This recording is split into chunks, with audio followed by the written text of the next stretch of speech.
Hello साथीहरु, आज हामी यस भिडियोमा लजिक गेट, यसको टाइप्स र यो टाइप्स अन्तर्गत एन्ड गेटको बारेमा डिस्कसन गर्ने छौं।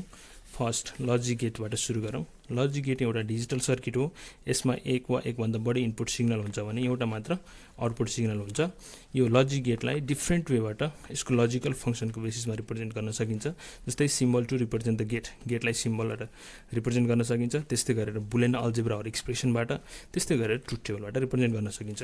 यो लजिक गेटको टाइप्स अनुसार हेर्ने हो भने एउटा बेसिक गेट रहेको छ भने अर्को ड्राइभ गेट रहेको छ। बेसिक गेट अन्तर्गत एन्ड गेट, अर गेट र नट गेट तीन टाइप्सको छ भने ड्राइभ गेटमा nand gate, nor gate, X or gate भनेको exclusive or gate, X nor gate भनेको एक्सक्लुसिभ नर गेट।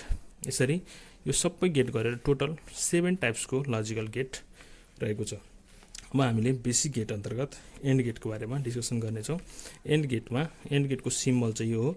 यसमा दुईटा इनपुट सिग्नल ए र बी रहेको छ भने आउटपुट सिग्नल y भनेर हामीले सपोज गरौँ y भनेको आउटपुट हो।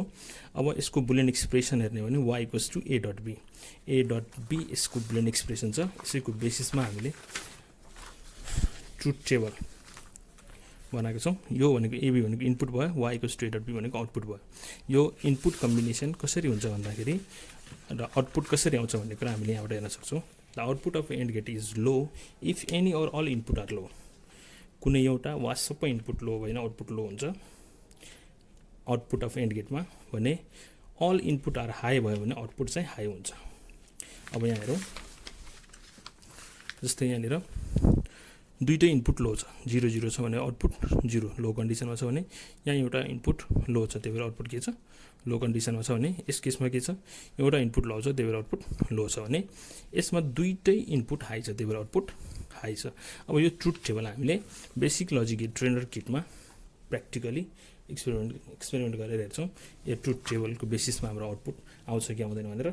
यसको लागि हामीले यो बेसिक लजिक गेट ट्रेनर किटमा डिफरेन्ट गेटहरू छ। जस्तै यहाँ X or gate, and gate, not gate, nand gate, nor gate रहेको छ। त्यसमध्ये हामीले एन्ड गेटमा कनेक्सन गर्छौँ यसको इनपुट आउटपुट। यो आउटपुट सेक्सनमा हेर्छौँ भने यो इनपुट सेक्सन रहेको छ, यहाँबाट चाहिँ इनपुट दिन्छौँ। यसको लागि सबभन्दा पहिला पावर केबल कनेक्टर कनेक्सन गर्छौँ। कनेक्सन भइसकेको छ। अब हामीले यो केबल कनेक्टर छ हामीसँग, यसलाई एन्ड गेटको एउटा इनपुटमा जोड्छौँ भने अर्को इनपुटलाई हामीले यसको इनपुट टर्मिनलमा जोड्छौँ भने त्यस्तै गरेर यो आउटपुटलाई हामी यसको कुनै आउटपुट सेक्सनमा एउटामा जोड्दा हुन्छ। हामीले हेर्छौँ र हामी के गर्छौँ भन्दाखेरि यो हाम्रो कन्डिसन कस्तो छ भनेर हेर्न पनि सक्छौँ। यसलाई हामी पावर अन गरौँ, यो स्विच हो, यो हाम्रो फङ्सन पावर चाहिँ आएको छ यसमा। अब यसलाई हामीले नर्मल कन्डिसनमा राखिदिउँ। अब हामीले यो ट्रुथ टेबलबाट हेर्छौँ। ट्रुथ टेबलमा हेर्दै गर्दाखेरि ट्रुथ टेबलमा के छ भन्दाखेरि हाम्रो जतिखेर 0 0 आएको छ त्यतिखेर आउटपुट 0 हुनु पर्यो हैन। भनेपछि यसलाई 0 0 मा राखौँ, आउटपुट 0 भयो। त्यस्तै गरेर 0 1 को कन्डिसन, यो 0 छ यसलाई 1 गरौँ, आउटपुट हाम्रो 0 नै छ। अब त्यस्तै गरेर हामीले 1 गरौँ यतापट्टिकोलाई 0 गरौँ। भनेपछि यसलाई पहिला 0 गरौँ, यसलाई 1 गरौँ। 1 0 कन्डिसनमा नि आउटपुट के छ हाम्रो 0 छ। त्यस्तै गरेर हाम्रो यो दुईटै इनपुटलाई हाई गरौँ, हाई गर्दा आउटपुट के छ हाई भएको छ। भनेपछि इनपुट हाई भयो भने आउटपुट हाई, कुनै एउटा वा सबै इनपुट लो भयो भने आउटपुट लो हुन्छ। यसरी हामीले थियोरेटिकली एन्ड गेटको ट्रुथ टेबलबाट जुन पढेका थियौँ त्यसलाई बेसिक लजिक गेट ट्रेनर किटबाट प्र्याक्टिकली यसरी भेरिफाई गरेका छौँ।